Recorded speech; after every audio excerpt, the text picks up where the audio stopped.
This right here for your 20-pound LP tank, it is full, so you don't have to worry about getting that filled at all. This will be your regulator for the LP. This is your deep cycle marine battery, which will charge when you're hooked to your vehicle and also charge when you're hooked into shore power. Oh, okay.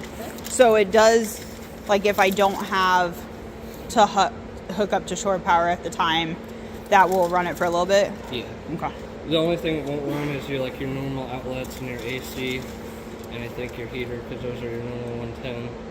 But your lights and stuff will work. So. Will it I guess keep the fridge going and stuff? Like if we put food in there before we leave somewhere? I'm not sure. I'll have to check when we go back here to see if it's a 12-volt. And then, can you tell me what this, what that is again? That's just your regulator, because you have to have your LP regulated before it goes in the appliances to bring the pressure down and stuff like that. This is your pull cord here. This will hook up when your chains are hooked to your vehicle.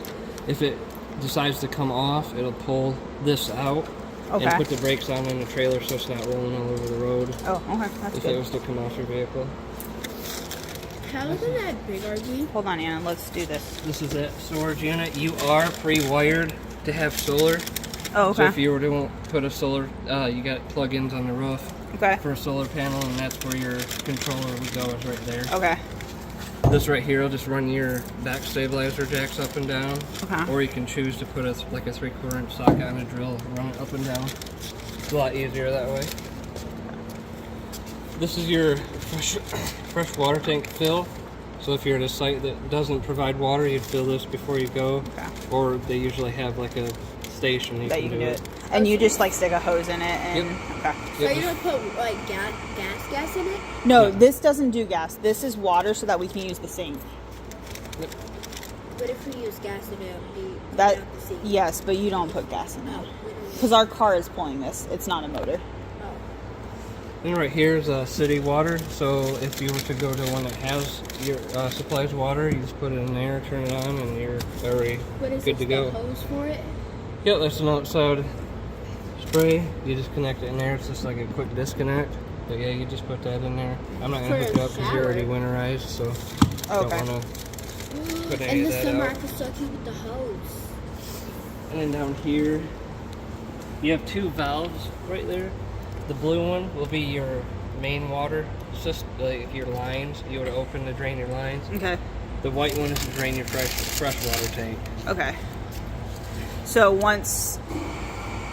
after every trip you want to drain the fresh water probably if you still have it left. And then once is there an indicator if the other one is full? Yep, or it's right here. Okay. I'll show you that when we get over here. Alright. And this is where you hook your hose to drain anything from what you used in your sink and whatnot. Okay. Now, does it come with the hose or do I need to get a hose? You need to get one. Okay. And then right here is your indicator. So you got your battery level, your fresh tank level, and then these are just, you don't have a blank tank because this doesn't have a toilet. Yeah. And so it would just be your gray.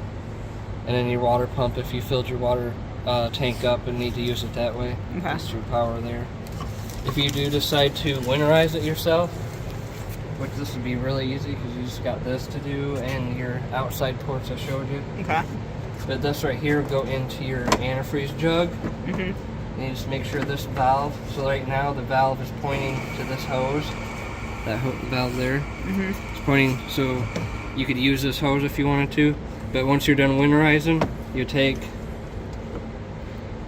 turn that so it's flowing and this is shut off now.